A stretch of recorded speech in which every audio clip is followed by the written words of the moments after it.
பாபா பாபா பாபா பாபா பாபா அந்த ஹீனா. எனக்கு புரியுது.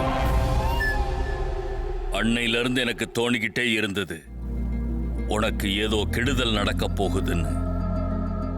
சொல்லு ஜாவேத். ஆமா பாபா, நீங்க சொன்னீங்கல்ல அதே மாதிரி தான் செய்ய முயற்சி பண்ண பாபா. ஆனா நான் பயந்துட்டேன். பயந்ததுனால எல்லாமே தப்பா பண்ணிட்டேன். ஹீனாவோட சத்தம் கேட்டு அந்த சூறாவை படிக்கிறதுக்குள்ள நான் கண்ணை திறந்துட்டேன் பாபா. அந்த லவங்கத்தையும் அங்கி தூக்கி போட்டு நான் ஹீனாவை பார்க்க போயிட்டேன் பாபா. அதுக்கப்புறம் நடந்ததையெல்லாம் நான் உனக்கு சொல்றேன். நீ உன் மனைவியோட சத்தத்தை கேட்டு அவகிட்ட போயிருப்ப. நீ ஏதும் தப்பு பண்ணலன்னு நினைச்சிருப்ப. ஆனா நீ பண்ண தப்பால ஜின்னத்துகள் உன்னை ஏமாத்திருச்சிங்க. நீ நினைச்ச அந்த ஜின்னத்துகளோட சக்தி குறைஞ்சு போயிருச்சுன்னு, 5 மணி ஆயிடுச்சுன்னு நினைச்சிருப்ப.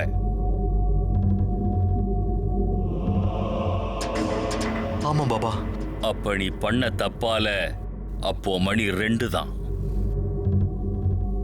ஆனா நீ நினைச்சதோ அது காலையில 5 மணின்னு. அப்புறம் நீ சின்ன அழைச்சுக்கிட்டு அத மனைவின்னு நினைச்சு வீட்டுக்கு கூட்டிட்டு வந்த. ஆமா பாபா. உன் அம்மாவையும் அவ கொன்னுட்டா இல்ல. ஆனா இப்போ இது உனக்கான முறை. இப்ப நம்ம பேசிக்கிட்டு இருக்கிறதுக்கு நேரம் இல்ல. இப்ப நீ உன்னோட மனைவிய பார்க்கணும்னு நினைச்சீனா அந்த ஜின்ன நம்ம கட்டுப்பாட்டுக்குள்ள கொண்டு வரணும். அதுக்கப்புறம் அந்த ஜின்னத்துக்கிட்ட சவால் விடுற.